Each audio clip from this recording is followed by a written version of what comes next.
ಓಂ ಶ್ರೀ ಗುರು ಬಸವಲಿಂಗಾಯ ನಮಃ. ಶ್ರೀ ಹೊಳೆಮುಂಚೇಶ್ವರ ಮಠದ 11ನೇ ವರ್ಷದ ಮಹಾರಥೋತ್ಸವ ಹಾಗೂ ಸಾಮೂಹಿಕ ವಿವಾಹ ಸಮಾರಂಭದ ಅಂಗವಾಗಿ ಅರಿವು ಆಚಾರ ವಿಚಾರ ಪ್ರವಚನ ಮಾಲಿಕೆಯ 4ನೆಯ ದಿನದಂದು ನಾವು ನೀವೆಲ್ಲರೂ ಕೂಡ ಸಮ್ಮಿಳಿತರಾಗಿದ್ದೇವೆ. ಪ್ರಥಮದಲ್ಲಿ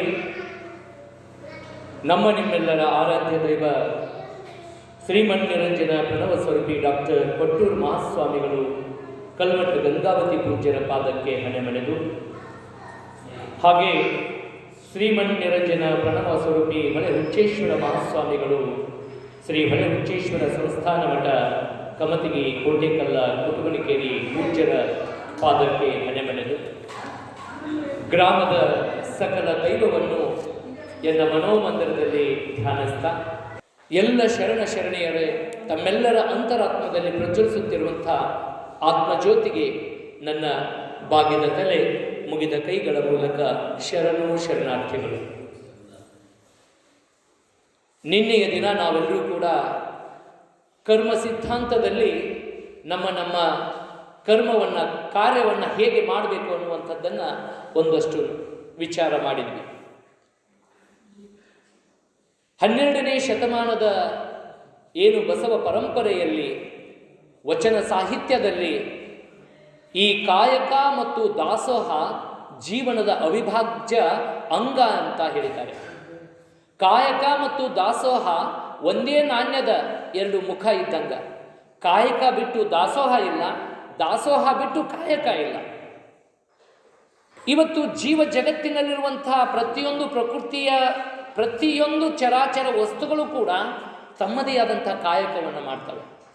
ಈ ಕಾಯಕ ಮಾಡುವಂಥ ಸಂದರ್ಭದಲ್ಲಿ ನಾನು ನಿಷ್ಠೆಯಿಂದ ಪ್ರಾಮಾಣಿಕವಾಗಿ ಸತ್ಯ ಸಂಕಲ್ಪನಾಗಿ ನನಗೆ ಒದಗಿರುವಂಥ ನನ್ನ ಸಾಮರ್ಥ್ಯಕ್ಕನುಸಾರವಾಗಿ ಮಾಡುವಂಥ ಕಾಯಕದಲ್ಲಿ ನಾವೇನಾದರೂ ನಿರತವಾದಾಗ ನಾವು ಏನೆಲ್ಲ ಮರಿಬೇಕು ಅನ್ನುವಂಥದ್ದನ್ನು ಆಯ್ದಕ್ಕಿ ಮಾರಯ್ಯ ಬಹಳ ಅದ್ಭುತವಾದಂಥ ಒಂದು ವಚನದಲ್ಲಿ ಕಟ್ಟಿಕೊಡ್ತಾರೆ ನಮಗೆ. ಕಾಯಕದಲ್ಲಿ ನಿರತನಾದಡೆ ಗುರು ದರ್ಶನವಾದಡು ಮರೆಯಬೇಕು, ಲಿಂಗ ಪೂಜೆಯಾದಡು ಮರೆಯಬೇಕು, ಜಂಗಮ ಮುಂದೆ ನಿಂದಿದ್ದಡು ಹಂಗ ಹರಿಯಬೇಕು, ಕಾಯಕವೇ ಕೈಲಾಸವಾದ ಕಾರಣ ಅಮರೇಶ್ವರ ಲಿಂಗವಾಯಿತ್ತಾದಡು ಕಾಯಕದೊಳಗು ಅನ್ನುವಂಥ ಆಯ್ದಕ್ಕಿ ಮಾರಯ್ಯನವರು ಬಹಳ ಅದ್ಭುತವಾಗಿ ಈ ವಚನದಲ್ಲಿ ನಮಗೆ ಕಟ್ಟಿಕೊಡ್ತಾ ಇದ್ದಾರೆ. ಅಂದರೆ ನಾನು ಯಾವುದೋ ಒಂದು ಕಾಯಕವನ್ನು ಮಾಡುವಂಥ ಸಂದರ್ಭದಲ್ಲಿ ನಾನು ಆ ಕಾಯಕದಲ್ಲೇ ಲೀನನಾಗಿ ಬಿಡಬೇಕು, ಅದರಲ್ಲೇ ಏಕಾಗ್ರ ಚಿತ್ತನಾಗಿ ಪ್ರಾಪಂಚಿಕ ಬೇರೆ ಯಾವುದೇ ಸಾಕ್ಷಾತ್ ಪರಮಾತ್ಮನೇ ಮುಂದೆ ಬಂದರೂ ಕೂಡ ನನ್ನ ಕಾಯಕವನ್ನು ಮರಿಬಾರ್ದು. ಜಂಗಮ ಬಂದರೂ ಕೂಡ ನನ್ನ ಕಾಯಕವನ್ನು ಮರಿಬಾರ್ದು. ಇದರ ಅರ್ಥ ಕಾಯಕದಿಂದಲೇ ದೇವರು, ಕಾಯಕದಿಂದಲೇ ಜಂಗಮ, ಕಾಯಕದಿಂದಲೇ ಒಂದು ಲಿಂಗ ಅನ್ನುವಂಥ ಭಾವದಿಂದ ನಾವು ನಮ್ಮ ಕಾಯಕವನ್ನು ಶ್ರದ್ಧೆ ನಿಷ್ಠೆಯಿಂದ ಮಾಡಬೇಕು. ಬಹುಶಃ ಕಾಯಕ ಅಂದ ತಕ್ಷಣವೇ ಕೇವಲ ಮನುಷ್ಯ ಮಾತ್ರ ಕಾಯಕ ಮಾಡ್ತಾ ಇದ್ದಾನೆ? ಇಲ್ಲ. ಈ ಸೃಷ್ಟಿಯಲ್ಲಿರುವಂಥ ನಾವು ಪ್ರತಿನಿತ್ಯ ಬೆಳಗಾದ ತಕ್ಷಣವೇ ನಮಗೆ ಬೆಳಗಾಗೋದೇ ಸೂರ್ಯೋದಯದಿಂದ. ಸೂರ್ಯ ಉದಯಿಸಿ ಇಡೀ ಜಗತ್ತಿಗೆ ಬೆಳಕನ್ನು ನೀಡುವಂಥ ಕಾಯಕ ಸೂರ್ಯನ ಮಾಡ್ತಾ ಇದ್ದಾನೆ. ಒಂದು ವೇಳೆ ಆ ಸೂರ್ಯ ತನ್ನ ಕೆಲಸವನ್ನು ಮಾಡದೇ ಇದ್ದರೆ ಏನಾಗುತ್ತೆ? ಹಾಗೆ ಚಂದ್ರ ಬೆಳದಿಂಗಳನ್ನು ನೀಡುವಂಥ ಕಾಯಕವನ್ನು ಮಾಡ್ತಾನೆ. ಸೂರ್ಯ ಇಡೀ ಜಗತ್ತಿಗೆ ಬೆಳಕನ್ನು ಕೊಟ್ಟರೆ ಚಂದ್ರ ಬೆಳದಿಂಗಳನ್ನು ಕೊಡುವಂಥ ಕಾಯಕ ಮಾಡ್ತಾನೆ. ಹಾಗೆ ರಾತ್ರಿ ಹೊತ್ತು ನಕ್ಷತ್ರಗಳು ಹೊಳಿತಾ ಅವು ತಮ್ಮದೇ ಆದಂಥ ಕಾಯಕವನ್ನು ಮಾಡ್ತವೆ. ಇದರ ಜೊತೆಯಲ್ಲಿ ಸೃಷ್ಟಿಯ ಕ್ರಿಯೆಯಲ್ಲಿ ಭೂಮಿಯೂ ಕೂಡ ತನ್ನದೇ ಆದಂಥ ಕಾಯಕ ಮಾಡುತ್ತೆ. ನೋಡಿ, ಒಂದು ಬೀಜವನ್ನು ನಾವು ಭೂಮಿಯಲ್ಲಿ ಬಿತ್ತಿದಾಗ ಆ ಭೂಮಿಯಲ್ಲಿರುವಂತಹ ಮಣ್ಣು, ಲವಣಾಂಶ, ನೀರು ಎಲ್ಲವನ್ನ ತೆಗೆದುಕೊಂಡು ಆ ಬೀಜವೂ ಕೂಡ ಮೊಳಕೆ ಒಡೆದು ಸಸಿಯಾಗಿ ಮರವಾಗಿ ನಮಗೆ ಫಲವನ್ನು ಕೊಡುತ್ತಲ್ಲ, ಅದು ತನ್ನ ಕಾಯಕವನ್ನು ಮಾಡ್ತಾ ಇದೆ. ಒಂದು ವೇಳೆ ಬಿತ್ತಿರುವಂಥ ಬೀಜ ಅಲ್ಲೇ ಸುಟ್ಟು ಹೋಗಿ ಅಥವಾ ಅದು ಮಣ್ಣಲ್ಲೇ ಮಣ್ಣಾಗಿ ಬಿಟ್ಟಿದ್ರೆ ನಾವೇನು ಉಣ್ಣುದಿತ್ತು? ಅಂದರೆ ಪ್ರತಿಯೊಂದರಲ್ಲಿಯೂ ಕೂಡ ಏನದ ಕಾಯಕ ಅದ. ದುಂಬಿಗಳದಾವು, ಕೀಟಗಳದಾವು, ಅವು ಕೂಡ ತಮ್ಮದೇ ಆದಂಥ ಕಾಯಕವನ್ನು ಮಾಡ್ತಾ ಇದ್ದಾವೆ. ದುಂಬಿ ಹೂವಿನಿಂದ ಹೂವಿಗೆ ಹೋಗಿ ಮಕರಂದವನ್ನು ಹೀರುತ್ತೆ. ಯಾವಾಗ ಅದು ಮಕರಂದ ಹೀರುತ್ತೋ ಆವಾಗ ಆ ಹೂವು ಫಲವನ್ನು ಕೊಡಲಿಕ್ಕೆ ಪ್ರಾರಂಭ ಮಾಡುತ್ತೆ. ಫಲವನ್ನು ಕೊಡಲಿಕ್ಕೆ ಅಂದರೆ ಕ್ರಿಮಿಕೀಟಗಳು ಕೂಡ, ದುಂಬಿಗಳು ಕೂಡ ತಮ್ಮದೇ ಆದಂಥ ಕಾಯಕವನ್ನು ಮಾಡ್ತಾ ಇದ್ದಾವೆ. ಹಾಗೆ ಜೀವಜಾಲದ ಏನು ಇವತ್ತು ಒಂದು ಇಲಿ ಐತಿ, ಒಂದು ಬೆಕ್ಕೈತಿ, ಒಂದು ಹಾವು ಐತಿ, ಒಂದು ಹುಲಿ ಐತಿ, ಚಿರತೆ ಐತಿ, ಜಿಂಕೆ ಐತಿ, ಇವು ಎಲ್ಲವುಗಳು ಕೂಡ ಆಹಾರ ಸರಪಳಿ. ಒಂದು ಜಿಂಕೆ ತಾನು ತನಗೆ ಎಷ್ಟು ಬೇಕೋ ಅಷ್ಟು ಜೀವನವನ್ನು ನಡೆಸ್ತಾ ಒಂದು ದಿನ ಅದು ಏನಾಗಬೇಕು, ಮತ್ತೊಂದು ಪ್ರಾಣಿಗೆ ಆಹಾರವಾಗಿ ಅದು ಕೂಡ ಉಪಯುಕ್ತ ಆಗಿದೆ. ಅಂದರೆ ಅದು ತನ್ನ ಕಾಯಕ ಮಾಡುತ್ತೆ, ಇನ್ನೊಂದು ಜೀವಿ ಅಂದರೆ ಒಂದು ಜೀವಿಗೆ ಒಂದೊಂದು ಜೀವಿ ಪರಾವಲಂಬನೆಯಾಗಿ ನಾವೆಲ್ಲರೂ ಕೂಡ ಏನು ಮಾಡಕತ್ತೀವಿ, ಕಾಯಕದಲ್ಲೇ ತಲ್ಲೀನರಾಗಿದ್ದೇವೆ. ಪ್ರತಿಯೊಬ್ಬರೂ ಕೂಡ ಕಾಯಕವನ್ನೇ ಮಾಡುವಂಥ ಸಂದರ್ಭದಲ್ಲಿ ಇವು ಎಲ್ಲವುಗಳು ಕೂಡ ಸೃಷ್ಟಿಯ ನಿಯಮ. ಸೃಷ್ಟಿಯ ನಿಯಮ. ಕಾಯಕ ಮಾಡೋದು ಅಷ್ಟೇ ಅಲ್ಲ, ನಮ್ಮ ಕೆಲಸ ನಾವು ಮಾಡಿವಿ ಅಂತ ತಿಳ್ಕೊಂಡು ಸುಮ್ಮನೆ ಕೊಡೋದಿಲ್ಲ. ಅವುಗಳು ಪ್ರತಿಯೊಬ್ಬರಿಗೂ ಕೂಡ ಒಂದು ಗಿಡ, ಒಂದು ಏನು ನಾವು ಒಂದು ಮಾವಿನ ಒಂದು ಬೀಜವನ್ನು ಬಿತ್ತಿ, ಏನು ಮಾವಿನ ವಾಟೆ ಅಂತ ಕರಿತೀವೋ, ಮಾವಿನ ಗೋಟೆ ಅಂತ ಕರಿತೀವಲ್ಲ, ಅದರಿಂದ ಸಸಿ ಉತ್ಪತ್ತಿಯಾಗಿ ದೊಡ್ಡ ಮರವಾಗಿ ಮಾವಿನ ಹಣ್ಣನ್ನು ಕೊಡುತ್ತಲ್ಲ. ಈ ಮಾವಿನ ಹಣ್ಣನ್ನು ಏನಾದರೂ ತಾನು ತಿನ್ನುತ್ತಾ? ಅದು ಯಾರಿಗೆ ಕೊಡ್ತಾ ಇದೆ? ಪರರಿಗಾಗೆ ಕೊಡ್ತಾ ಇದೆ. ನದಿ ಹರಿತಾ ಇರುತ್ತೆ. ನದಿ ಯಾರಿಗಾಗಿ? ಅದು ಕೂಡ ರೈತರಿಗಾಗಿ, ಬೆಳೆಯನ್ನು ಬೆಳಿಲಿಕ್ಕೆ ಆ ನೀರನ್ನು ನಾವೇನು ಮಾಡ್ತೀವಿ, ಉಪಯೋಗ ಮಾಡ್ಕೋತೀವಿ. ಒಂದು ಆಕಳ ಸಾಕಿವಿ, ಎಮ್ಮೆ ಸಾಕಿವಿ, ಅದರಿಂದ ಬರುವಂಥ ಹಾಲು ತನಗೆಷ್ಟು ಬೇಕು ತನ್ನ ಕರುವಿಗೆ ನೀಡಿ ನಂತರದಲ್ಲಿ ಉಳಿದಂಥ ಹಾಲನ್ನು ನಮಗೆ ಕೊಡುತ್ತೆ, ನಾವು ಅದನ್ನು ಉಪಯೋಗಿಸ್ತಾ ಇದ್ದೀವಿ. ಅದಕ್ಕೆ ಹೇಳ್ತಾರೆ, ಪರೋಪಕಾರಾಯ ಫಲಂತಿ ವೃಕ್ಷ, ಪರೋಪಕಾರಾಯ ವಹಂತಿ ನದ್ಯ, ಪರೋಪಕಾರಾಯ ದುಹಂತಿ ಗಾವ, ಪರೋಪಕಾರಾರ್ಥಂ ಮಿದಂ ಶರೀರಂ ಅಂತ ಹೇಳ್ತಾರೆ. ಅಂದರೆ ಜೀವ ಜಗತ್ತಿನಲ್ಲಿರುವಂಥ ಪ್ರತಿಯೊಂದು ವಸ್ತುವು ಕೂಡ ಮತ್ತೊಬ್ಬರಿಗಾಗಿಯೇ ಇದ್ದಾವೆ. ಇದರ ಅರ್ಥ ಕಾಯಕದೊಂದಿಗೆ ದಾಸೋಹ ಮಾಡುವಂಥ ಒಂದು ತತ್ವವನ್ನು ಅಳವಡಿಸಿಕೊಂಡು ಜೀವನವನ್ನು ನಡೆಸ್ತಾ ಇದ್ದಾವೆ. ಹಾಗೆಯೇ ಮನುಷ್ಯನೂ ಕೂಡ ತನ್ನ ಒಂದು ಕಾಯಕವನ್ನು ಮಾಡ್ತಾ ಆ ಕಾಯಕದಲ್ಲಿ ಬಂದಿರುವಂಥ ಒಂದಷ್ಟು ವಿಚಾರವನ್ನು, ಒಂದಷ್ಟು ದ್ರವ್ಯವನ್ನು, ಅದು ಹಣದ ರೂಪದಲ್ಲಿ ಆಗಿರಬಹುದು, ಧಾನ್ಯದ ರೂಪದಲ್ಲಿ ಆಗಿರ್ಬೋದು, ತನಗೆ ಕೈಲಾದ ಮಟ್ಟಿಗೆ ದಾಸೋಹ ಮಾಡೋದು ಅಂದರೆ ದಾನವನ್ನು ಮಾಡೋದು. ಈಗ ನೋಡ್ರಿ, ಕಳೆದ 4 ದಿನದಿಂದನೂ ಇಲ್ಲಿ ನಿರಂತರವಾಗಿ ದಾಸೋಹ ನಡೀತಾ ಇದೆ. ನಮ್ಮ ಕಬ್ಬಿನ ಗ್ಯಾಂಗಿನವರಾಗಿರ್ಬೋದು, ಬೇರೆ ಬೇರೆ ಭಕ್ತರು ತಮಗೆ ಶಕ್ತ್ಯಾನುಸಾರ ತಮ್ಮ ಒಂದು ಬುದ್ಧಿಯಲ್ಲಿ ಭಗವಂತ ಇಷ್ಟು ಕೊಡು ಅಂತ ತಿಳ್ಕೊಂಡು ಅವ್ರಿಗೆ ಏನು ಮನಸ್ಸಿನಲ್ಲಿ ಆಲೋಚನೆ ತುಂಬ್ಯಾನಲ್ಲ, ಅಷ್ಟು ಅವ್ರು ಏನು ಮಾಡಕತ್ತಾರ, ದಾನದ ರೂಪದಲ್ಲಿ, ದಾಸೋಹ ರೂಪದಲ್ಲಿ ಇಲ್ಲಿ ನೀಡ್ತಾ ಇದ್ದಾರೆ.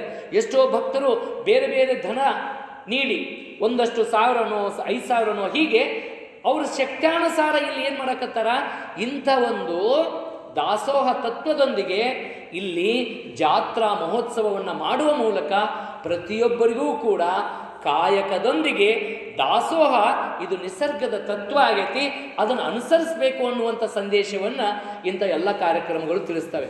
ಒಂದು ವೇಳೆ ಕಾಯಕವನ್ನು ಮಾಡದೇ ಇದ್ದರೆ, ಸೂರ್ಯ ತನ್ನ ಕಾಯಕವನ್ನು ಮಾಡದೇ ಇದ್ದರೆ, ಭೂಮಿ ತನ್ನ ಕಾಯಕವನ್ನು ಮಾಡದೇ ಇದ್ದರೆ ಏನಾಗ್ತಾ ಇತ್ತು? ಒಮ್ಮೆ ಆಲೋಚನೆ ಮಾಡೋಣ. ಕಾಯಕ ಇರದೇ ಇದ್ದರೆ ಅವೆಲ್ಲ ಕಾಯಕ ಸೃಷ್ಟಿಯ ಚಕ್ರ. ಈಗ ನೋಡ್ರಿ, ಮಳೆ ಕಾಲಕ್ಕೆ ಮಳೆ ಆಗದೇ ಇದ್ದರೆ ಏನಾಗುತ್ತೆ? ಬರ ಬೀಳುತ್ತೆ ಅಲ್ವಾ? ಅದು ಸೃಷ್ಟಿಯ ನಿಯಮ. ಪ್ರತಿಯೊಂದು ಸೃಷ್ಟಿಯ ನಿಯಮದಲ್ಲಿ ತಮ್ಮ ತಮ್ಮ ಕಾಯಕವನ್ನು ಮಾಡುವ ಮೂಲಕ ಈ ಜಗತ್ತು ನಡೆದೈತಿ. ಒಂದು ವೇಳೆ ನಾವು ಕಾಯಕ ಮಾಡದೇ ಇದ್ದರೆ, ಸೂರ್ಯ ತನ್ನ ಕಾಯಕವನ್ನು ಮಾಡದೇ ಇದ್ದರೆ, ಭೂಮಿ ತನ್ನ ಕಾಯಕವನ್ನು ಮಾಡದೇ ಇದ್ದರೆ ಏನಾಗತ್ತೆ? ಅಲ್ಲೋಲ ಕಲ್ಲೋಲ. ಅದಕ್ಕೆ ಹೇಳ್ತಾರಲ್ಲೇ ಪ್ರಳಯ ಅಲ್ವಾ? ಅಂದರೆ ಎಲ್ಲೋ ಒಂದು ಕಡೆ ಕಾಯಕದಲ್ಲಿ ವ್ಯತ್ಯಾಸ ಆಯ್ತಪ್ಪ ಅಂತಂದರೆ ಇಲ್ಲಿ ಅತಿವೃಷ್ಟಿ, ಅನಾವೃಷ್ಟಿ ಅಲ್ವಾ? ಬಿಸಿಲಿನ ತಾಪ, ಈಗ ನೋಡ್ರಿ ಮಣ್ಣು ಎಷ್ಟು ಚಳಿ, ಈಗ ನೋಡ್ರಿ ಎಷ್ಟು ತಾಪ. ಹೀಗೆ ಇವೆಲ್ಲವುಗಳು ಕೂಡ ಪ್ರಕೃತಿ ಸಮತೋಲನವಾಗಿ ತನ್ನ ಕಾಯಕವನ್ನು ಮಾಡ್ತಾ ಇದೆ. ಆದರೆ ಇವತ್ತು ಭಾಳ ಬುದ್ಧಿವಂತ ಆದಂಥ ಮನುಷ್ಯ ಈ ಪ್ರಕೃತಿಯನ್ನು ವಿನಾಶ ಮಾಡಕತ್ತಾನ. ಈಗೆಲ್ಲ ನೋಡ್ಬೋದು, ಯುದ್ಧ ನಡೀತಾ ಇದೆ. ಕೇವಲ ಯುದ್ಧ ನಡೆಯೋದು ಅವರವರ ಪ್ರತಿಷ್ಠೆಗೋಸ್ಕರ, ಅವರವರ ಈರ್ಷ್ಯೆಗೋಸ್ಕರ ನಡೀತಾ ಇದೆ. ಆದರೆ ಜೀವ ಜಗತ್ತಿನಲ್ಲಿ ಎಷ್ಟು ಆತಂಕವನ್ನು ಸೃಷ್ಟಿಸ್ತಾ ಇದೆ ಅನ್ನುವಂಥ ಆಲೋಚನೆ ಮಾಡಬೇಕು. ಒಂದು ಮಿಸೈಲ್ ದಾಳಿ, ಒಂದು ಬಾಂಬ್ ದಾಳಿ ಆದಾಗ ಅಲ್ಲಿರುವಂಥ ಭೂಪ್ರದೇಶ ಎಷ್ಟೊಂದು ನೋವನ್ನು ಅನುಭವಿಸ್ತೈತೆ ಅನ್ನುವಂಥದ್ದನ್ನು ಅವಲೋಕನ ಮಾಡಬೇಕು. ಅಲ್ಲಿರುವಂಥ ಪ್ರತಿಯೊಂದು ಜೀವ ಜಗತ್ತೂ ಏನು ಜೀವಿನೂ ಕೂಡ ಎಷ್ಟೊಂದು ಕಷ್ಟವನ್ನು ಪಡ್ತಾ ಇದೆ ಅನ್ನುವಂಥದ್ದು ಅರ್ಥ ಆಗಬೇಕು ಮನುಷ್ಯನಿಗೆ. ಹಾಗಾಗಿ ಇವತ್ತು ನಾನು ಮಾಡುವಂಥ ಕಾಯಕದಲ್ಲಿ ದಾಸೋಹದ ತತ್ವ ಅಡಗತಿ. ಅಂಥ ದಾಸೋಹವನ್ನು ನಾವು ಯಾರೂ ಕೂಡ ಮರಿಬಾರ್ದು. ಕಾಯಕ ಮತ್ತು ದಾಸೋಹ ಬಿಟ್ಟು ಒಂದಕ್ಕೊಂದು ಬಿಟ್ಟಿಲ್ಲ. ಇದು ಬಸವ ಧರ್ಮ, ಇದು ಮಾನವ ಬದುಕಿನ ಧರ್ಮ. ಹಾಗಾಗಿ ಕಾಯಕ ಮತ್ತು ದಾಸೋಹ ಎರಡೂ ಕೂಡ ನಾವು ಮಾಡಬೇಕು. ಹಾಗೆಯೇ ಕಾಯಕದಲ್ಲಿ ಕೈಲಾಸವನ್ನು ಕಾಣಬೇಕು. ಭಗವಂತ ಎಲ್ಲೂ ಇಲ್ಲ, ನಮ್ಮ ಕಾಯಕದಲ್ಲೇ ಇದ್ದಾನೆ, ನಮ್ಮ ಕೆಲಸದಲ್ಲೇ ಇದ್ದಾನೆ. ಒಂದು ವೇಳೆ ನಮ್ಮ ಕಾಯಕ ಏನಾದರೂ ವ್ಯತ್ಯಾಸ ಆತಪ್ಪ ಅಂತಂದರೆ ಅದರಿಂದ ಅನುಭವಿಸುವುದು ನಾವೇನೆ. ಯಾಕೆಂದರೆ ನಾನು ನಿನ್ನೆನೇ ಹೇಳಿದ್ದೀನಿ, ಕಾಯಕದಲ್ಲಿ ಸತ್ಯನಿಷ್ಠೆ ಪ್ರಾಮಾಣಿಕತೆ ಇರಬೇಕು ನಾವು ಮಾಡುವಂಥ ಕಾಯಕದಲ್ಲಿ. ಒಬ್ಬ ಸಂತ ಇರ್ತಾನೆ, ಇಬ್ರಾಹಿಂ ಅನ್ನುವಂಥ ಸಂತ. ನಮಗೆ ಕಾಯಕದಲ್ಲಿ ಯಾವ ರೀತಿ ಸತ್ಯ ಪ್ರಾಮಾಣಿಕತೆ ಇರಬೇಕು ಅನ್ನೋದಕ್ಕೆ ಸಂತ ಇಬ್ರಾಹಿಂ ಅನ್ನುವಂಥ ಒಬ್ಬ ಸಂತ ದೇಶವನ್ನು ಸಂಚಾರ ಮಾಡ್ತಾ ಒಬ್ಬ ಧನಿಕನ ತೋಟದ ಬಳಿ ಬರ್ತಾನೆ. ಒಬ್ಬ ಧನಿಕನ ತೋಟದ ಬಳಿ ಬಂದಾಗ ಆ ಧನಿಕ ಈ ಸಂತನನ್ನು ನೋಡ್ತಾನ. ಅವನು ಒಂದಷ್ಟು ವಿಕಾರ ರೂಪದಂಥ ಏನು ಸರಿಯಾದಂಥ ಸಮವಸ್ತ್ರ ಅಂದರೆ ಬಟ್ಟೆ ಧರಿಸಿರೋದಿಲ್ಲ. ಇವನು ನೋಡಿದಾಗ ಇವನು ಯಾರೋ ಒಬ್ಬ ಸಾಮಾನ್ಯ ಮನುಷ್ಯ ಇರಬೇಕು ಅಂತ ತಿಳ್ಕೊಂಡು ಆ ಧನಿಕ ಏನು ಮಾಡ್ತಾನಪ್ಪ ಅಂದ್ರೆ ಅವನು ವಿಚಾರ ಮಾಡ್ತಾನೆ, ನಮ್ಮ ತೋಟವನ್ನು ಕಾಯಲಿಕ್ಕೆ ಕೆಲಸ ಖಾಲಿ ಐತಿ, ನೀನು ತೋಟ ಕಾಯ್ತೀಯಾ ಅಂತ ಕೇಳ್ತಾನೆ. ಆಗ ಈ ಸಂತ ನೋಡ್ತಾನೆ, ಭಾಳ ನಿಸರ್ಗ ಭಾಳ ಚೆನ್ನಾಗಿರುತ್ತೆ. ಆ ತೋಟದಲ್ಲಿ ನಾನು ಏನಾದರೂ ಇಲ್ಲಿ ಕಾವಲುಗಾರ ನಾನಂದ್ರೆ ನನ್ನ ಒಂದು ಧ್ಯಾನಕ್ಕೂ ಕೂಡ ಇಲ್ಲಿ ಅನುಕೂಲ ಆಗತ್ತೆ ಅಂತ ತಿಳ್ಕೊಂಡು ಆಯ್ತಂತ ತಿಳ್ಕೊಂಡು ತೋಟ ಕಾಯುವಂಥ ಜವಾಬ್ದಾರಿ ಹೊರ್ತಾನೆ. ಆ ತೋಟ ಮಾವಿನ ಹಣ್ಣುಗಳು, ಬೇರೆ ಬೇರೆ ಹಣ್ಣುಗಳಿಂದ ತುಂಬಿರುವಂಥ ಒಂದು ಸುಂದರವಾದಂಥ ತೋಟ. ಈತ ತೋಟ ಕಾಯ್ತಾ ಇರ್ತಾನೆ. ಒಂದು 10 ವರ್ಷ ಆಗತ್ತೆ ಅಲ್ಲೇ ಶ್ರದ್ಧೆಯಿಂದ ತನ್ನ ಕಾಯಕವನ್ನು ಮಾಡ್ತಾ ಇರ್ತಾನೆ. ಒಂದು ದಿವಸ ಈ ಧನಿಕ ಏನು ಮಾಡ್ತಾನಪ್ಪ ಅಂದ್ರೆ ತನ್ನ ಸ್ನೇಹಿತರನ್ನ ಕರ್ಕೊಂಡು ತೋಟಕ್ಕೆ ಬರ್ತಾನೆ. ತೋಟಕ್ಕೆ ಬಂದು ಈ ವ್ಯಕ್ತಿಗೆ ಹೇಳ್ತಾನೆ, ನೋಡಪ್ಪ ಒಂದಷ್ಟು ಮಾವಿನ ಹಣ್ಣುಗಳನ್ನು ಹರ್ಕೊಂಡು ಬಾ, ನಮ್ಮ ಎಲ್ಲ ಸ್ನೇಹಿತರಿಗೆ ಕೊಡು ಅಂತ ತಿಳ್ಕೊಂಡು. ಆಯಿತು, ಹೋಗಿ ಮಾವಿನ ಹಣ್ಣುಗಳನ್ನು ಹರ್ಕೊಂಡು ತಂದು ಕೊಡ್ತಾನೆ.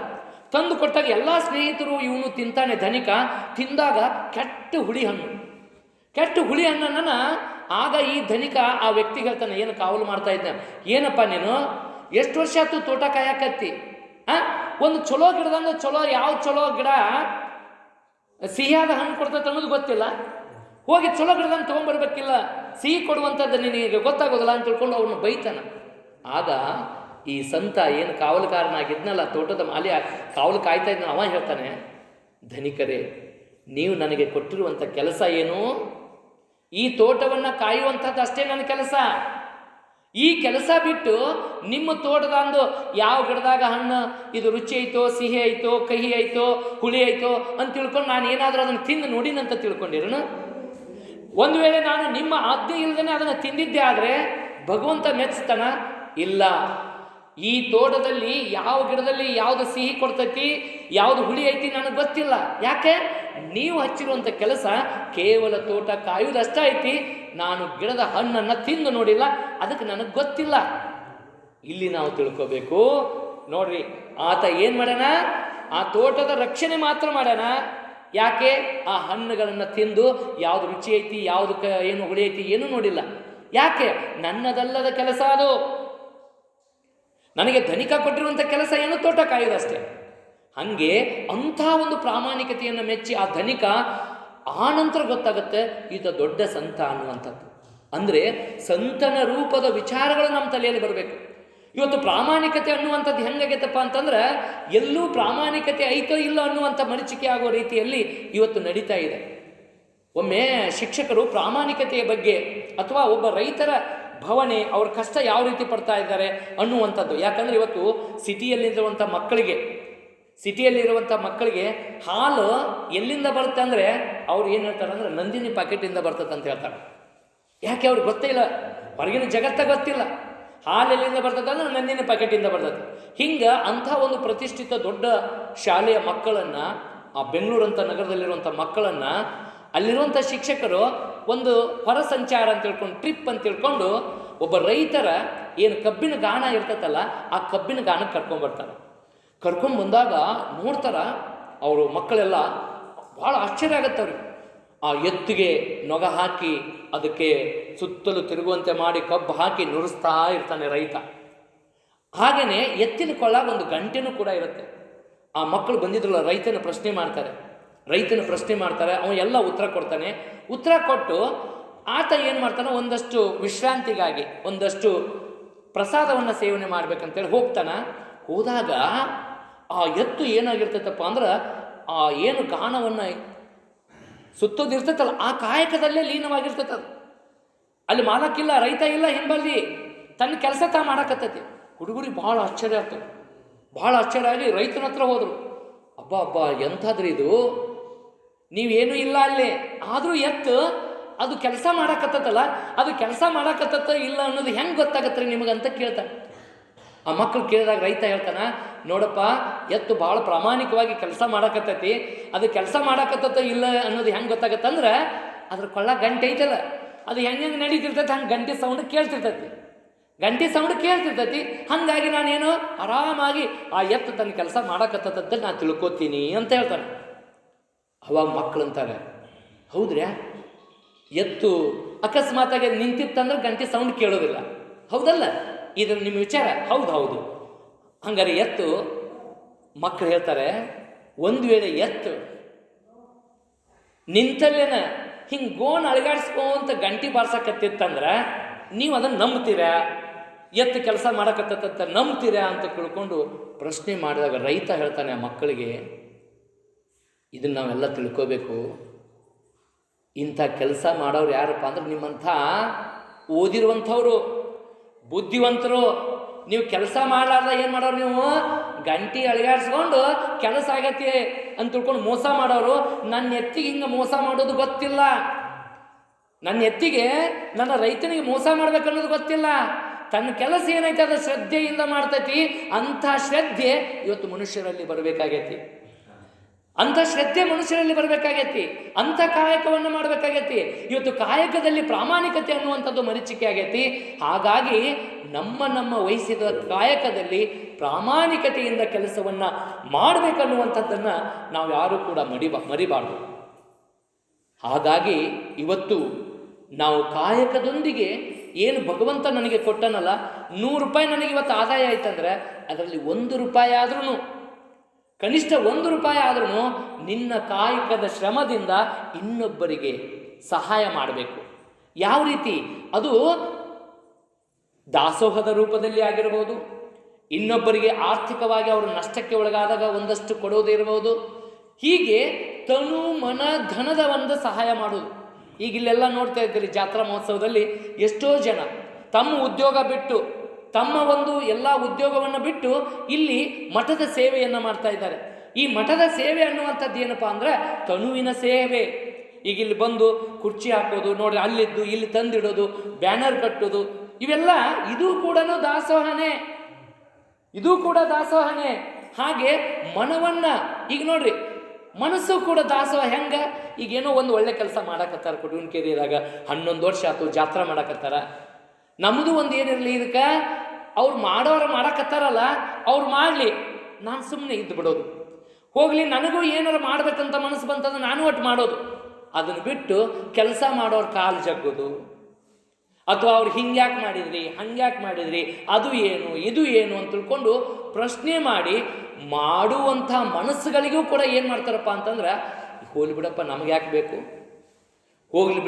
ಯಾಕೆ ಬೇಕು, ಹಿಂಗೆ ಮನಸ್ಸಾದರೂ ನಾವು ಏನು ಮಾಡಬೇಕು, ಮನಸ್ಸನ್ನು ಕೂಡ ದಾಸೋಹನ. ಇದು ಒಳ್ಳೆ ಕೆಲಸ ಮಾಡಕತ್ತಾರ, ಮಾಡಲಿ, ನಮ್ದು ಎಷ್ಟೈತಿ ನಾವು ಅಷ್ಟು ಸಹಾಯ ಮಾಡೋಣ ಅಂತ ತಿಳ್ಕೊಂಡು.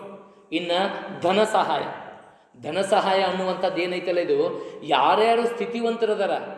ಇವತ್ತು ನೋಡಿರ್ಬೋದು, ನನಗೆ ಮೊನ್ನೆ ಒಂದು ವಯೋವೃದ್ಧ ತಾಯಿ ನನ್ನ ಪ್ರವಚನ ಮುಗಿದ ತಕ್ಷಣ 50 ರೂಪಾಯಿಯನ್ನು ಎಷ್ಟು ಭಕ್ತಿಯಿಂದ ಸಮರ್ಪಣಾ ಭಾವದಿಂದ ಕೊಟ್ಟಾಗ ನಾನು ಪ್ರತಿಯಾಗಿ ಕೊಡಕ್ಕೆ ಹೋದ್ರೂ ಆಕೆ ಇಸ್ಕೊಳ್ಳಿಲ್ಲ. ಯಾಕೆ?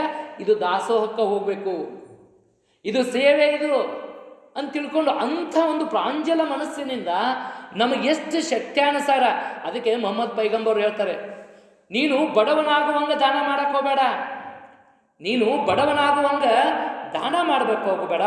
ಹಾಗೆಯೇ ದಾನ ಮಾಡುವಾಗ ನೀನು ಜಿಪುಣತನ ಮಾಡಬೇಡ. ಭಗವಂತ ಕೊಟ್ಟೇನಂದ್ರೆ ಕೊಟ್ಟು ಬಿಡು. ಹೆಂಗೆ ಕೊಡು? ಈ ಎಡಗೈ ಕೊಟ್ಟಿದ್ದು ಬಲಗೈ ಗೊತ್ತಾಗಬಾರ್ದು, ಬಲಗೈ ಕೊಟ್ಟಿದ್ದು ಎಡಗೈ ಗೊತ್ತಾಗಬಾರ್ದು, ಆ ರೀತಿ ಕೊಡು.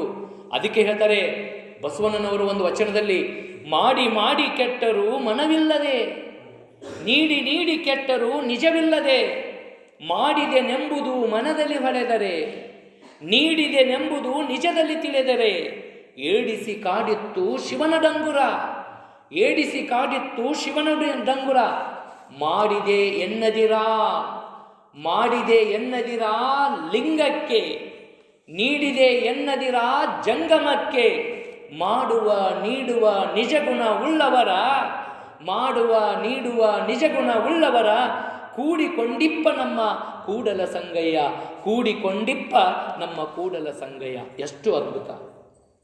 ನಾವು ದಾನ ಮಾಡುವಾಗ ಅಥವಾ ಕಾಯಕ ಮಾಡುವಾಗ, ಇಂಥ ದಾಸೋಹ ಮಾಡುವಾಗ, ನಾನಾ ಮಾಡೀನಿ ನಾನಾ ಮಾಡೀನಿ ನಾನಾ ಮಾಡೀನಿ, ನಾನಾ ನೀಡಿನಿ ನಾನಾ ನೀಡಿನಿ ನಾನಾ ನೀಡಿನಿ, ಈ ರೀತಿ ಮಾಡಿ ಮಾಡಿ ಕೆಟ್ಟರೋ ಮನವಿಲ್ಲದೆ ಮಾಡ್ತೀವಿ, ಮನಸ್ಸಿನಾಗ ಹೇಳ್ಕೊತೀವಿ, ನಾನಾ ಮಾಡಿದೆ ನನ್ನಿಂದ ಆಯ್ತು, ನಾ ಇರ್ಲಿಕ್ಕೆ ಏನು ನಡೀದೇ ಇಲ್ಲ.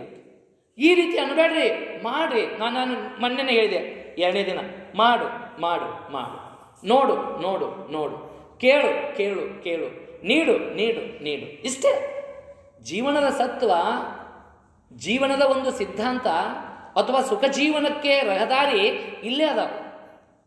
ಯಾವಾಗ ಈ ರೀತಿಯಾಗಿ ನಾವು ಮಾಡುವ ಮನಸ್ಸನ್ನು ಹೊಂದಿಕೊಂಡು ನಾವು ಕೆಲಸ ಮಾಡಿದ್ವಿ ಅಂದ್ರೆ ಅಲ್ಲಿ ಆ ದಾಸೋಹಕ್ಕೆ ವಿಶೇಷವಾದಂಥ ಸ್ಥಾನಮಾನ ಐತಿ.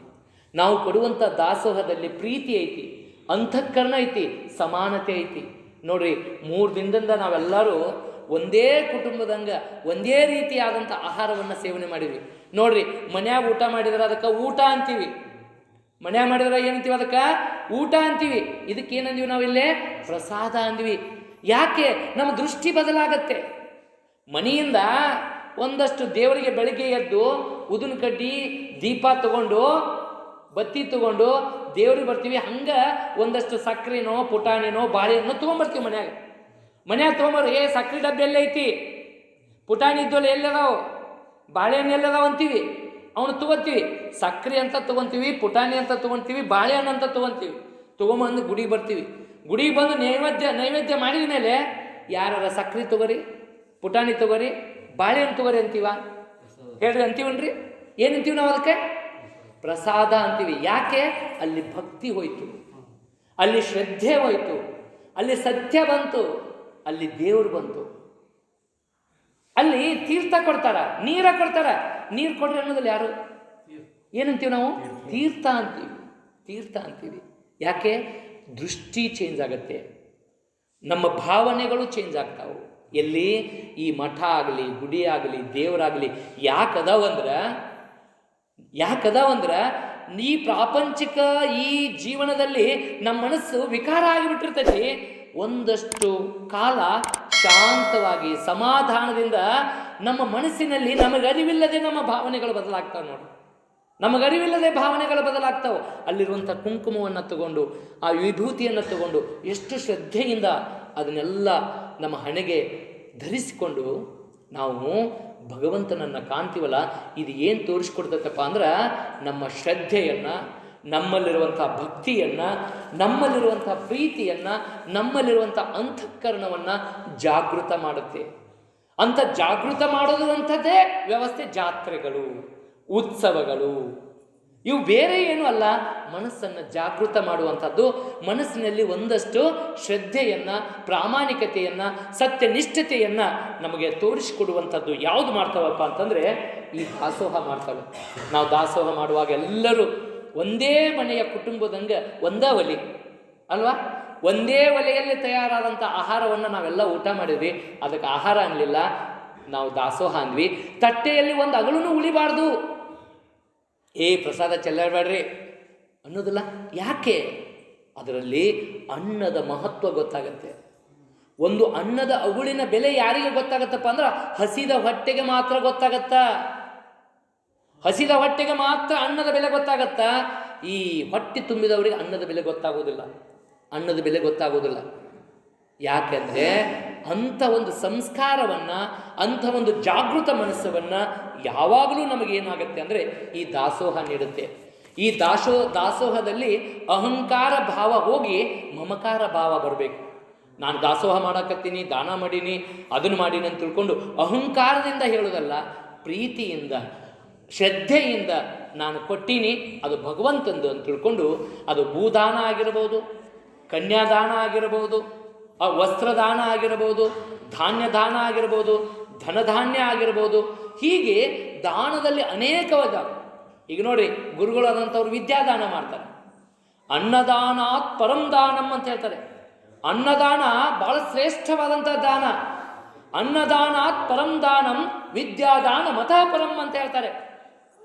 ಅನ್ನದಾನ ಎಲ್ಲ ದಾನಕ್ಕಿಂತ ಶ್ರೇಷ್ಠ, ಆದರೆ ವಿದ್ಯಾದಾನ ಅನ್ನುವಂಥದ್ದು ಅದಕ್ಕಿಂತಲೂ ಶ್ರೇಷ್ಠ ಅಂತ ಹೇಳ್ತಾರೆ. ಇವತ್ತು ಪೂಜ್ಯರಾಗಿರ್ಬೋದು, ಮಹಾತ್ಮರಾಗಿರ್ಬೋದು, ಗುರುಗಳಾಗಿರ್ಬೋದು, ಒಂದಷ್ಟು ನುಡಿ ಸೇವೆ ಮಾಡ್ತಾ ಇದ್ದಾರಲ್ಲ, ಒಂದಷ್ಟು ಮನಸ್ಸುಗಳನ್ನು ಕಟ್ಟುವಂಥ ಕೆಲಸ ಮಾಡ್ತಾರಲ್ಲ, ಅದೂ ಕೂಡ ದೊಡ್ಡ ದಾನನೇ. ಅದು ಕೂಡ ದೊಡ್ಡ ದಾನನೇ. ಇವತ್ತು ಅನ್ನದಾನ ಮಾಡಿದ್ದು ಒಂದು ಕ್ಷಣ ಹೊತ್ತು ನಮಗೆ ಹೊಟ್ಟೆ ತುಂಬುತ್ತೆ, ಒಂದು 4-6 ಗಂಟೆ ನಮಗೆ ಏನಾಗತ್ತೆ, ಹಸಿವಿನಿಂದ ನಾವು ಒಂದಷ್ಟು ಮುಕ್ತರಾಗ್ತೀವಿ. ಮತ್ತೆ ಏನಾಗತ್ತೆ, ಮತ್ತೆ ಹಸಿವಾಗತ್ತೆ. ಅಂದರೆ ಅನ್ನದಾನಾತ್ ಪರಂ ದಾನಂ ವಿದ್ಯಾದಾನ ಮತಃ ಪರಂ. ಅನ್ನೇನ ಕ್ಷಣಿಕ ತೃಪ್ತಿ. ಅನ್ನದಾನ ಐತಲ್ಲ, ಅದು ಒಂದು ಕ್ಷಣಿಕವಾದಂಥ ತೃಪ್ತಿ. ಆದರೆ ವಿದ್ಯಾದಾನ ಅನ್ನುವಂಥದ್ದು ಜೀವನ ಪರ್ಯಂತರ ತೃಪ್ತಿ ಕೊಡುತ್ತೆ. ಹಾಗಾಗಿ ನಮ್ಮ ಮಕ್ಕಳಿಗೆ ಜ್ಞಾನವನ್ನು ಕೊಡಬೇಕು, ಸಂಸ್ಕಾರವನ್ನು ಕೊಡಬೇಕು. ಯಾವಾಗ ನಾವು ಒಳ್ಳೆಯ ಜ್ಞಾನ, ಒಳ್ಳೆಯ ಸಂಸ್ಕಾರ ಕೊಟ್ಟು ಅಂದ್ರೆ ಅವ್ರು ಇಡೀ ಬದುಕಿನುದ್ದಕ್ಕೂ ಅನ್ನವನ್ನು ಸಂಪಾದನೆ ಮಾಡುವಂಥ ಸಾಮರ್ಥ್ಯ ಪಡ್ಕೋತಾರೆ, ಅನ್ನವನ್ನು ಸಂಪಾದನೆ ಮಾಡುವಂಥ ಸಾಮರ್ಥ್ಯವನ್ನು ಪಡ್ಕೋತಾರೆ. ನಾವು ಈಗಲೇ ಅವ್ರಿಗೆ ಜ್ಞಾನವನ್ನು ನೀಡದೆ ಅಜ್ಞಾನದಲ್ಲಿ ತಳ್ಳಿ ಅವ್ರಿಗೊಂದಷ್ಟು ಸಂಸ್ಕಾರ ಕೊಡುವುದಲ್ಲಿ ಅವ್ರಿಗೆ ಏನಾದರೂ ಮತ್ತೆ ನಾವು ವಿಕಾರ ರೂಪದ ಮನಸ್ಸು ಆಗುವಂಗೆ ನಾವು ಏನಾದರೂ ಅವ್ರಿಗೆ ಪ್ರಚೋದನೆ ಮಾಡಿದರೆ ಮಕ್ಕಳು ಕೆಟ್ಟು ಬಿಡ್ತಾರೆ, ದಾರಿ ತಪ್ತಾರೆ. ಹಾಗಾಗಿ ಮಕ್ಕಳಿಗೆ ಒಳ್ಳೆಯ ಜ್ಞಾನ, ಒಳ್ಳೆಯ ಸಂಸ್ಕಾರವನ್ನು ಬಾಲ್ಯದಲ್ಲೇ ಕೊಡಬೇಕು. ಅದಕ್ಕೆ ಹೇಳ್ತಾರೆ, ಹಸಿದು ಉಣ್ಣುವುದು ಪ್ರಕೃತಿ. ಹಸಿದು ಉಣ್ಣೋದು ಏನಿದು? ಪ್ರಕೃತಿ. ಹಸಿದು ಉಣ್ಣೋದು, ಹಸಿವಾಗತ್ತ ಉಣ್ತೀವಿ ಪ್ರಕೃತಿ. ಹಸಿದೇ ಇದ್ದರೂ ಕಸಿದು ತಿಂತೀವಲ್ಲ, ಅದು ವಿಕೃತಿ. ನನಗೆ ಹಸಿವಿಲ್ಲ, ಆದರೂ ಇನ್ನೊಬ್ಬರು ಉಣ್ಣುವಂಥದ್ದನ್ನು ಕಸ್ಕೊಂಡು ತಿಂತೀವಲ್ಲ, ನಿನ್ನ ಹೇಳಿದ್ನಲ್ಲ, ಅನ್ಯರ ವಸ್ತುವನ್ನು, ಅನ್ಯರ ಧನವನ್ನು ನಾವು ಏನು ಮಾಡ್ತೀವಿ, ಪಡ್ಕೊಳ್ಳೋಕ್ಕೆ ಪ್ರಯತ್ನ ಮಾಡ್ತೀವಲ್ಲ, ಕಸ್ಕೊಳ್ಳೋಕ್ಕೆ ಪ್ರಯತ್ನ ಮಾಡ್ತೀವಲ್ಲ, ಅದು ವಿಕೃತಿ. ತಾನು ಹಸಿದಿದ್ದರೂ ಹಸಿದವರಿಗೆ ಒಂದು ತುತ್ತ ಅನ್ನವನ್ನು ನೀಡ್ತಾರಲ್ಲ, ಅದು ಸಂಸ್ಕೃತಿ. ಅದು ಸಂಸ್ಕೃತಿ. ಯಾಕೆಂದರೆ ನಾವು ಹಸ್ಕೊಂಡಿದ್ರೂ ಪರವಾಗಿಲ್ಲ, ಹಸಿದವರಿಗೆ ಒಂದು ತುತ್ತು ಅನ್ನವನ್ನು ನೀಡೋದೈತಲ್ಲ, ಅದು ಸಂಸ್ಕೃತಿ. ನನಗೆ ಕೆಟ್ಟದ್ದನ್ನು ಮಾಡಿದರೂ ಕೂಡ ನಾನು ಅವರಿಗೆ ಒಳ್ಳೆಯದನ್ನು ಮಾಡಬೇಕು ಅನ್ನುವಂಥ ಮನೋಭಾವ ಬರ್ತಲ್ಲ, ಅದು ಸಂಸ್ಕೃತಿ. ಹೀಗೆ ಈ ಕಾಯಕ ಮತ್ತು ದಾಸೋಹ ನಮ್ಮೆಲ್ಲರಿಗೂ ಕೂಡ ಯಾವತ್ತಿಗೂ ಕೂಡ ಸತ್ಯಶುದ್ಧ ಪ್ರಾಮಾಣಿಕ ಕಾಯಕ ಮಾಡಿ ಅದರಿಂದ ಬಂದಂಥ ಹಣದಲ್ಲಿ ನಾನು ಒಂದಷ್ಟು ಭಾಗ ದಾಸೋಹ ಮಾಡಿದಂದರೆ ಆ ದಾಸೋಹ ಮಾಡಿದಂಗೆ ನನಗಿನ್ನೂ ಹೆಚ್ಚಾಗತ್ತೆ, ಕಡಿಮೆ ಆಗೋದಿಲ್ಲ. ಇನ್ನೂ ಹೆಚ್ಚಾಗತ್ತೆ, ಕಡಿಮೆ ಆಗೋದಿಲ್ಲ. ಅಕಸ್ಮಾತಾಗಿ ನಾನು ಮೋಸ, ವಂಚನೆ, ಅಧರ್ಮದಿಂದ, ಅನ್ಯಾಯದಿಂದ, ಅನೀತಿಯಿಂದ ಏನಾದರೂ ಕಸ್ಕೊಂಡು, ಏನಾದರೂ ಕಳ್ಳತನ ಮಾಡಿಕೊಂಡು ನಾನು ಏನಾದರೂ ತೊಗೊಂಡಿದ್ದೆ ಅಂದ್ರೆ ಅದು ಹೆಂಗಾಗತ್ತಂದ್ರೆ, ಅದು ಹೆಂಗೆ ಬಂದಿತ್ತಲ್ಲ ಹಂಗೆ ಹೊಕ್ಕತಿ, ಹೆಂಗೆ ಬಂದಿತ್ತಲ್ಲ ಹಂಗೆ ಹೊಕ್ಕತಿ. ಇದಕ್ಕೊಂದು ಸಣ್ಣ ಕತೆ ಹೇಳ್ತೀನಿ. ಒಬ್ಬ ಕಳ್ಳ ಕುಟುಗುಣಕೆರೆಗೆ ಬಂದ, ಮಧ್ಯಾಹ್ನ ಹೊತ್ತು ಬಂದ, ಒಂದು ಸ್ವಲ್ಪ ಊರು ಸುತ್ತಾಡಿದ. ಯಾರ ಮನೆ ಶ್ರೀಮಂತರದಾರ, ಅವ್ರು ಯಾವತ್ತಿಗೂ ಹೆಂಗೆ ಶ್ರೀಮಂತರ ಮನಿನ ನೋಡ್ತಾರೆ.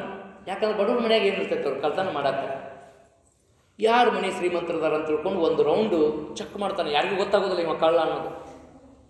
ಆಯಿತು, ಒಂದು ಮನೆ ಗುರ್ತು ಮಾಡ್ಕೋತಾನೆ, ಇವತ್ತು ಬರೋಬ್ಬರಿ ಐತಿದ್ದು ಮನೆ ಕಿಲಿನ ಆಕೈತಿ, ಕಳ್ತನ ಮಾಡ್ಬೇಕಂತ ತಿಳ್ಕೊಂಡು ನಿರ್ಧಾರ ಮಾಡಿ ಏನು ಅಲ್ಲಿ ದ್ವಾರ ಬಾಗಿಲು ಐತಲ್ಲ ಅಲ್ಲೇ ಕಾಯ್ಕೋತ ಹೊತ್ತು ಮುಣುಗು ಮಠ ಕಾಯ್ಕೋತ ಕುಂತಾನೆ.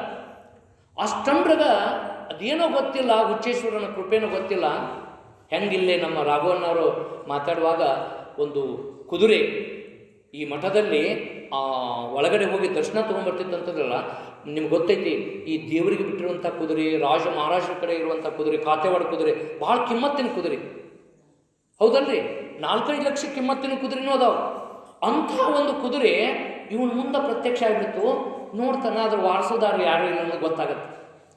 ಅಯ್ಯಯ್ಯೋ, ಅದೇನಂತಾರಲ್ಲ, ಲಡ್ಡು ಬಂದು ಬಾಯಿಗೆ ಬಿತ್ತು ಅನ್ನುವಂಗೆ ನಾನು ಮತ್ತೊಬ್ಬರ ಮನೆ ಕಳ್ತನ ಮಾಡಿ ಅದನ್ನು ನಾನು ತೋಳುವಾಗ ಸಿಕ್ಕಾಕೊಂಡೆ ಅಂದ್ರೆ ಇಲ್ಲದ ಪರಿಚಯ ಏನೋ ನನಗೆ ತಾಪತ್ರಯ. ಏನಿದು ಕುದುರೆನ ಬಂದೈತಿ, ನೋಡ್ತಾನೆ ಆ ಕಡೆ ಈ ಕಡೆ, ಯಾರು ವಾರಸೋದಾರಿಲ್ಲ, ಯಾರು ವಾರಸೋದಾರಿರಲ್ಲ.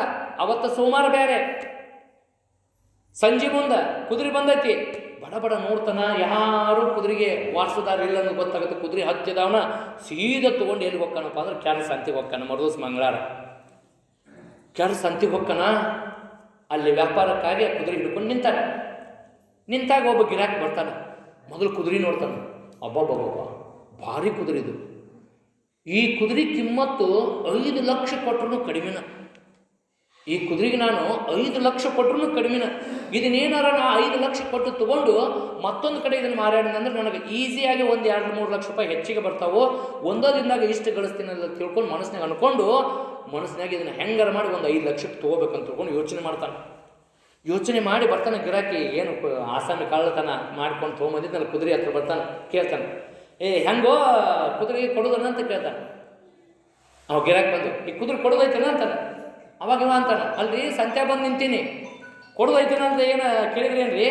ಕೊಡಕ್ಕೆ ತಂದೀನಿ ಅಂತಾನೆ. ಹೌದಾ, ಮತ್ತು ಹೇಳಿ ಇದಕ್ಕೆ ಎಷ್ಟು ರೇಟ್? ನೀವ ಕೇಳ್ರಿ ಅಂತ. ನಾವು ಈ ಚೌಕಾಸಿ ನಡೀತಿರ್ತಾವ ನೋಡಿ ಗಿರಾಕಿ, ನೀವ ಕೇಳ್ರಿ ಅಂತೇಳಿ. ಯಾವುದು ಗಿರಾಕಿ ಎಷ್ಟು ಕೊಡೋದಿಲ್ಲ, ಮೊದಲು ನೀ ಹೇಳಂತೀರಿ ರೇಟ್. ಇವ ಏನು ಮಾಡ್ಬಿಡ್ತಾನ, 50,000 ಅಂತಾನೆ. ಇವ ಕಳ್ಳ ತೊಗೊಂಬಂದಿದ್ದಲ್ಲ, ಇದ್ರ ರೇಟ್ 50,000 ಅಂತಾನೆ. ನಮಗೆ ಗೊತ್ತೈತಿ ಈಗಾಗಲೇ ಇವ ಎಷ್ಟಕ್ಕೆ ತೊಗೋಬೇಕಂತ ಮನಸ್ಸಿನಾಗ ಇಟ್ಕೊಂಬಂದಾನ, 5 ಲಕ್ಷಕ್ಕೆ ತೊಗೋಬೇಕಂತ ಬಂದಾನ. ಈ ಗಿರಾಕಿನ 50,000 ಕೇಳಕತ್ತಾನ. ಇವ ಏನೋ ಬಕ್ರ ಆಯ್ತಪ್ಪ ಇದು ಅಂತ ತಿಳ್ಕೊಂಡು ಮನಸ್ಸಿನಾಗ ಅಂತಾನ, ಇದಕ್ಕೆ 50,000, 50,000 ಆಗೋದು ಅಂತಾನೆ. ಇವ್ನು ಡೌಟ್ ಬರುತ್ತಾ, ನಾ ಹೆಚ್ಚಿಗೆ ಹೇಳಿದ್ದೇನೆ, ಈ ಕುದುರೆಗೆ 50,000 ಇರಾಕಿಲ್ಲನ, ಯಾಕೆ ಗೊತ್ತಾಗಿಲ್ಲಲ್ಲ ಅವನದಲ್ಲಲ್ಲ ಇದು, ಇದಕ್ಕೆ 50,000 ಇರಾಕಿಲ್ಲನ, ಯಾಪ ಏನಿದು ಅಂತ ತಿಳ್ಕೊಂಡು ಯೋಚನೆ ಮಾಡಿ 10,000 ಅಂತಾನೆ. 10,000 ಕೊಡ್ತೀನಿ ನೋಡಂತಾನೆ. ಅಲ್ಲ ಇವ ಏನೋ ಬ್ಯಾರಣ ಐತಪ್ಪ ಇದು ಅಂದ್ಕೊಂಡು 10,000 ಭಾಳ ಆಗತ್ತಂತಾನೆ. 10,000 ಭಾಳ ಆಗತ್ತ, 10,000 ಭಾಳ, 5,000 ರೂಪಾಯಿ ಕೊಡ್ತೀನಿ ತೊಗೊಂಡು ಹೋಗು ಅಂತ ನೀವ. ಅದಕ್ಕೆ ಅವ ಅಂತಾನ, ತಡಿ ಈ ಕುದುರೆ ಎಷ್ಟು ಹಲ್ಲದಾವ ನೋಡ್ತೀನಿ, ಮತ್ತು ಇದ್ರ ವಯಸ್ಸು ಎಷ್ಟೈತಿ ನೋಡ್ತೀನಿ, ಮತ್ತು ಇದು ನಾನು ಹೆಂಗೆ ಕರ್ಕೊಂಡು ಹೋಗ್ತೀನಿ ನೋಡ್ತೀನಿ, ಒಂದು ಸ್ವಲ್ಪ ಟ್ರಯಲ್ ಹೋಗಿ ಬರ್ತೀನಿ, ಹೋಗಿ ಬಂದು ನಿನಗೆ 5,000 ರೂಪಾಯಿ ಕೊಟ್ಟು ತೊಗೊಂಡು ಹೋಗ್ತೀನಿ ಅಂತ ತಿಳ್ಕೊಂಡು ಇವ ಏನು ಮಾಡ್ತಾನಂದ್ರೆ ಕುದುರೆ ತೊಗೊಂತಾನ, ಕುದುರೆ ಮೇಲೆ ಹತ್ತಿ ಸೀದಾ ದಾರಿ ಹಿಡಿದು ಬಿಡ್ತಾನೆ. ಇವ ಇಲ್ಲ ಕಾಯಕತ್ತಾನ, ಈಗ ಬರ್ತೈತಿ ಆಗ ಬರ್ತೈತಿ ಕುದುರೆ, ಈಗ ಬರ್ತೈತಿ ಆಗ ಬರ್ತೈತಿ, ಒಂದು 5,000 ರೂಪಾಯಿ ಸಿಗ್ತಾವ ಇವತ್ತು ಅಂತ ತಿಳ್ಕೊಂಡು ಇವ ಇಲ್ಲೇ ಕೂತಾನ. ಸಂಜೆ ಆಕತಿ ಅದೇನು ಕುದುರೆ ಬರವಲ್ದು. ಇದನ್ನೆಲ್ಲ ನೋಡ್ಕೊತ ಮತ್ತೆ ಬೇರೆ ಯಾವ್ದಾರು ವ್ಯಾಪಾರಸ್ಥರು ಮಾಡಕ್ಕೆ ಬಂದಿರ್ತಾರಲ್ಲ ಗಿರಾಕಿಗಳು ಬಂದು ಅವ್ನು ಕೇಳ್ತಾರೆ, ಏನು ತಮ್ಮ ಕುದುರೆ ವ್ಯಾಪಾರ ಆತನ ಅಂತಾನೆ. ಮುಂಜಾನಿದ್ದ ಕುದುರೆ ಹಿಡ್ಕೊಂಡು ಕುಂತಿದ್ದಲ್ಲ ವ್ಯಾಪಾರ ಆತಲ್ಲ ಅಂದ.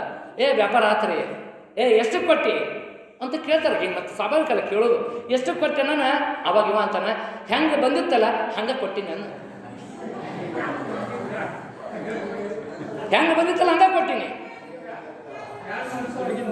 ಅಂದರೆ ನಾವು ತಿಳ್ಕೋಬೇಕು ಅಂತಿರ್ತೀವಿ ನಾವು. ಅಲ್ಲ, ಬೆವರು ಸುರಿಸಿ ದುಡಿದಿದ್ದ ಉಳಿಯುವುದಿಲ್ಲ ಅನ್ನೋದಿಲ್ಲ, ಬೆವರು ಸುರಿಸಿ ದುಡಿದಿದ್ದೇ ಉಳಿಯೋದಿಲ್ಲ. ಇನ್ನು ಹರಾಮ್ ಬಂದಿದ್ದು ಉಳಿತೈತೆ, ಇದನ್ನು ತಿಳ್ಕೋಬೇಕು. ಅದಕ್ಕೆ ಬಸವಣ್ಣನವ್ರು ಹೇಳ್ತಾರೆ, ಪಾಪಿಯ ಧನ ಪ್ರಾಯಶ್ಚಿತ್ತಕ್ಕಲ್ಲದೆ ಸತ್ಪಾತ್ರಕ್ಕೆ ಸಲ್ಲದಯ್ಯ. ಈ ಪಾಪದಿಂದ, ಅನ್ಯಾಯದಿಂದ, ಮೋಸದಿಂದ ನಾನು ಪಡ್ಕೊಂಡಿರುವಂಥದ್ದು ನನ್ನ ಹತ್ರ ಉಳಿಯೋದಿಲ್ಲದು. ಅದು ಏನಾಗತ್ತ, ಹೆಂಗೆ ಬಂದಿತ್ತಲ್ಲ ಹಂಗ ಹೋಗುದ.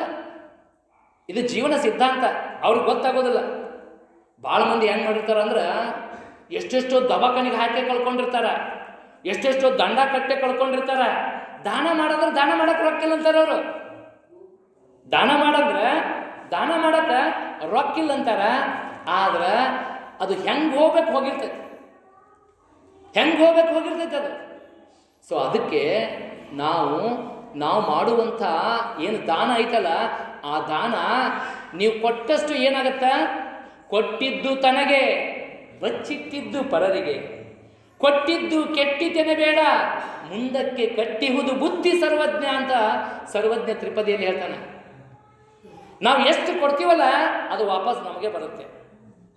ಕೊಟ್ಟಿದ್ದು ತನಗೆ, ಬಚ್ಚಿಟ್ಟಿದ್ದು ಪರರಿಗೆ. ನಾವು ಬಚ್ಚಿಟ್ಕೋತೀವಲ್ಲ, ಈಗ ಗಳಿಸಿಡ್ತೀವಿ. ಯಾರಿಗಾಗಿ ಗಳಿಸಿಡ್ತೀವಿ? ನಮಗಾಗ ಬರೀ ಚಿಪುಣತನ ಮಾಡ್ತೀವಿ, ತಿನ್ನೋದಿಲ್ಲ, ಏನು ಮಾಡೋದಿಲ್ಲ. ಕೂಡಿಡುದು ಯಾರಿಗೆ? ಮುಂದೆ ಬರೋರಿಗಿದು. ಇವ ಏನೂ ಅನುಭವಿಸಂಗಿಲ್ಲ. ಅದು ಏನಂತ ಬಚ್ಚಿಟ್ಟಿದ್ದೆಲ್ಲ ಪರರಿಗೇನೆ. ಕೊಟ್ಟಿದ್ದು ತನಗೆ, ಬಚ್ಚಿಟ್ಟಿದ್ದು ಪರರಿಗೆ. ಕೊಟ್ಟಿದ್ದು ಕೆಟ್ಟಿತೆನಬೇಡ. ಯಪ್ಪ, ನಾ 5,000 ರೂಪಾಯಿ ಪಟ್ಟಿ ಕೇಳಿದ್ರು ಮರೆ, 5,000 ರೂಪಾಯಿ ಕೊಟ್ಟೆ, ಇವತ್ತು 5,000 ರೂಪಾಯಿ ಕೊಟ್ಟೆ ಅನ್ನಕ್ಕೆ ಹೋಗಬೇಡ. ಕೊಟ್ಟಿ ನಿನ್ನ ಹತ್ರ ಸಾಮರ್ಥ್ಯ ಐತಂತ ತಿಳ್ಕೊಂಡ ಕೇಳಿರ್ತಾರೆ. ನಿನ್ನ ಹತ್ರ ಆ ಸಾಮರ್ಥ್ಯ ಐತಂತ ಕೇಳಿರ್ತಾರೆ. ಒಬ್ಬೊಬ್ರು ನೋಡ್ರಿ, ಯಾರು ಹೇಳೋದು ಬೇಡ, ಏನು ಬೇಡ, ಸರ್ ಪಟ್ಟಿ ಐತಲ್ಲ, ನಮ್ದೊಂದಿಷ್ಟು ಬರ್ಕೊಂಡ್ಬಿಡ್ರಿ, ನಮ್ದೊಂದಿಷ್ಟು. ಇವತ್ತು ನೋಡ್ರಿ, ಸೇವಾ ಮಾಡೋಕೆ ಮಳಿ ಹತ್ತೈತಂದ್ರು ಇಲ್ರಿ, ಸೇವಾ ಮಾಡ್ರಿ, ದಾಸೋಹ ಮಾಡ್ರಿ ಅಂತ ತಿಳ್ಕೊಂಡು ಬಂದಾರಲ್ಲ ಭಕ್ತರು. ನೋಡಿ, ಈ ಮನಸ್ಸು ಬರಬೇಕು, ಈ ಮನಸ್ಸು ಇರಬೇಕು. ಅದಕ್ಕೆ ಹೇಳ್ತಾರೆ, ದಂಡ ಕೊಟ್ಟಷ್ಟು ದಾನ ಕೊಡಲಿಲ್ಲ, ದಂಡ ಕೊಟ್ಟಷ್ಟು ದಾನ ಕೊಡಲಿಲ್ಲ, ಹೆಂಡ ಕುಡಿದಷ್ಟು ಹಾಲು ಕುಡಿದಿಲ್ಲ. ಎಂಥ ನೋಡಿ, ಕೆಲವರು ದಂಡ ಕಟ್ತಾರೆ. ಅದು ದಂಡ ಹೆಂಗಾರ ಕಟ್ಟಿರ್ಬೋದು, ದವಾಖಾನೆಗೆ ಹೋಗಿ ಬಿದ್ದರ ಕಟ್ಟಿರ್ಬೋದು, ಇನ್ಯಾವುದೋ ರೂಪದಾಗ ರೊಕ್ಕ ಹೋಗಿರ್ತತಿ, ಹೋಗುತ್ತಲ್ಲ. ಆದರೆ ನಾವು ತಿಳ್ಕೋಬೇಕು, ಎಷ್ಟು ಕೊಡ್ತೀವಲ್ಲ ಅಷ್ಟು ಭಗವಂತ ನಮಗೆ ವಾಪಸ್ ಕೊಡ್ತಾನೆ. ಇವತ್ತು ಯಾವುದು ಏನೂ ಕಷ್ಟ ಇಲ್ಲದೇ ನಮ್ಮ ಬದುಕು ನಡೆಸ್ಯಾನಂದ್ರೆ ನಾವೊಂದು ದೇವರಿಗೆ ಥ್ಯಾಂಕ್ಸ್ ಹೇಳಬೇಕು, ಭಗವಂತನಿಗೆ ಥ್ಯಾಂಕ್ಸ್ ಹೇಳಬೇಕು. ಅಪ್ಪ ಭಗವಂತ ನನಗೆ ಒಳ್ಳೇದು ಮಾಡಿದೆಪ್ಪ. ಬೇಕಾದ್ರೆ ನೋಡ್ರಿ, ನೀವು ಏನಾದರೂ ಪರದ್ರವ್ಯವನ್ನು, ಪರಧನವನ್ನು, ಪರಸ್ತ್ರೀ ಆಗಿರ್ಬೋದು, ಅದಕ್ಕೆ ಹೇಳ್ತಾರೆ ಬಸವಣ್ಣವರು, ಛಲ ಬೇಕು ಪರಧನ ವಲ್ಲೆನೆಂಬೆ. ಪರರ ಧನಕ್ಕಾಗಿ ನಾನು ಆಸೆ ಪಡಲ್ಲ ಅನ್ನುವಂಥ ಛಲ ಬೇಕು, ಪರರ ವಸ್ತುವನ್ನು ಮುಟ್ಟೋದಿಲ್ಲ ಅನ್ನುವಂಥ ಛಲ ಬೇಕು. ಈ ರೀತಿ ಯಾರು ನಮ್ಮಲ್ಲಿ ಇಟ್ಕೊಂತೀವಲ್ಲ ಅದು ಏನಾಗತ್ತೆ, ಸತ್ಪಾತ್ರಕ್ಕೆ ಸಲ್ಲತ್ತೆ, ಸತ್ಪಾತ್ರಕ್ಕೆ ಸಲ್ಲತ್ತೆ.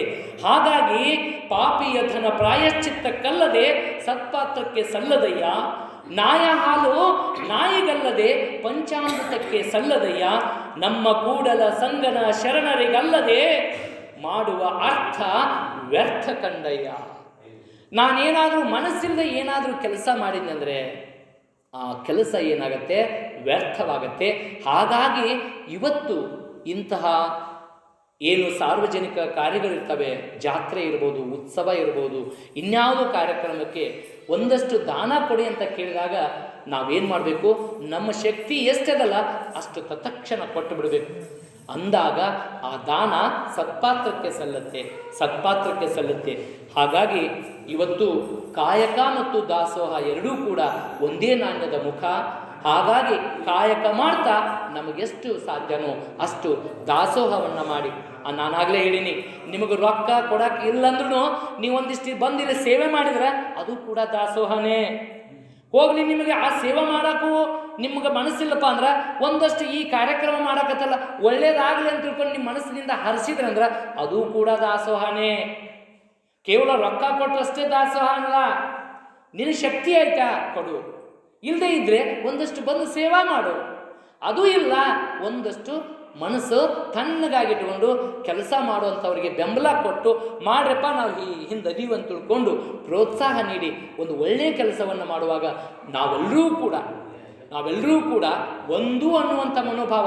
ಇಲ್ಲಿ ಯಾವುದೇ ಜಾತಿ, ಮತ, ಪಂಥ ಯಾವುದೂ ಭೇದವಿಲ್ಲದೇನೆ, ಬಡತನ, ಸಿರಿತನ ಯಾವುದೂ ಭೇದವಿಲ್ಲದೇನೆ ಹೆಂಗೆ ದಾಸೋಹದಾಗ ಇಷ್ಟರು ಕೂಡ ಊಟ ಮಾಡಿವಿ.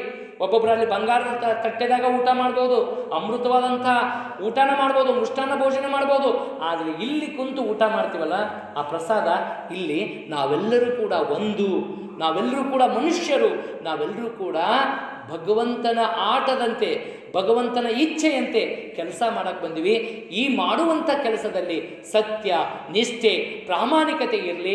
ಹಾಗೆ ಅದರಲ್ಲಿ ಒಂದಷ್ಟು ಸತ್ಪಾತ್ರಕ್ಕೆ ನಮ್ಮದು ಕೈಲಾದ ಮಟ್ಟಿಗೆ ಅಳಿಲು ಸೇವೆ ನಮ್ಮದು ಇರಲಿ ಅನ್ನುವಂಥದ್ದೇ ದಾಸೋಹ ತತ್ವ. ಅಂಥ ದಾಸೋಹ ತತ್ವವನ್ನು ನಾವು ನೀವೆಲ್ಲರೂ ಕೂಡ ಕಾಯಕ, ದಾಸೋಹ ಈ ಎರಡೂ ತತ್ವಗಳನ್ನು ಜೀವನದಲ್ಲಿ ಅಳವಡಿಸಿಕೊಂಡು ಒಂದು ಸಮೃದ್ಧ ನಾಡು ಆಗಬೇಕಾದರೆ ಮೊದಲು ನಮ್ಮ ಕುಟುಂಬ ಸಮೃದ್ಧವಾಗಬೇಕು. ನಮ್ಮ ಕುಟುಂಬ ಸಮೃದ್ಧದ ಜೊತೆಗೆ ನಮ್ಮ ಸಮಾಜ ಸಮೃದ್ಧ ಆಗಬೇಕು. ನಮ್ಮ ಸಮಾಜದ ಸಮೃದ್ಧದ ಜೊತೆಗೆ ನಮ್ಮ ಗ್ರಾಮ.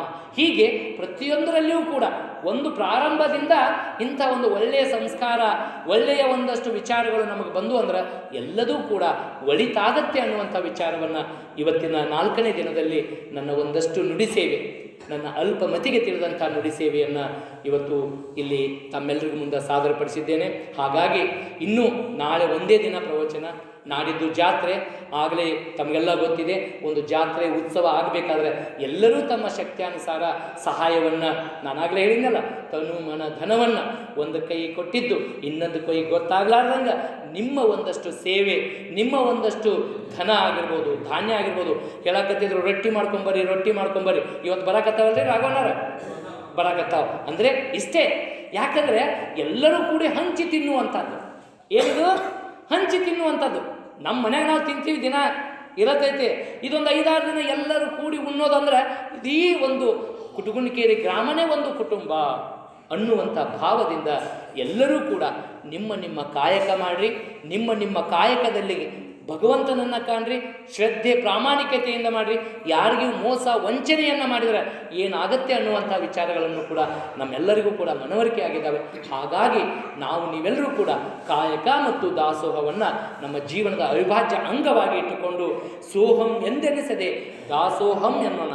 ನಾವೆಲ್ಲ ಸೋಹಂ ಮಾಡ್ಕೊಳ್ಳೋದು ಬೇಡ, ಅದರಲ್ಲಿ ಒಂದಿಷ್ಟು ದಾಸೋಹ ಅನ್ನುವಂಥ ವಿಚಾರಗಳನ್ನು ಇವತ್ತಿನ ದಿನದಲ್ಲಿ ತಿಳಿಸಿ 4ನೇ ದಿನ ಇವತ್ತು ಮಂಗಲ ಆಯಿತು. ನಾಳೆ ಕೊನೆಯ ದಿನ ಮತ್ತಷ್ಟು ವಿಚಾರಗಳೊಂದಿಗೆ ತಮ್ಮೊಂದಿಗೆ ನಾನು ಚಿಂತನವನ್ನು ಮುಂದುವರಿಸ್ತೀನಿ.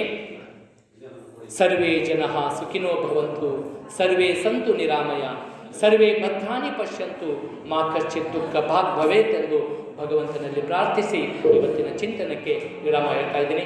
ಮತ್ತೊಮ್ಮೆ ಇಲ್ಲಿ ನೆರೆದಿರುವಂಥ ಎಲ್ಲರಿಗೂ ಕೂಡ ನನ್ನ ಬಾಗಿದ ತಲೆ, ಮುಗಿದ ಕೈಗಳ ಮೂಲಕ ಶರಣರು ಶರಣಾರ್ಥಿಗಳು.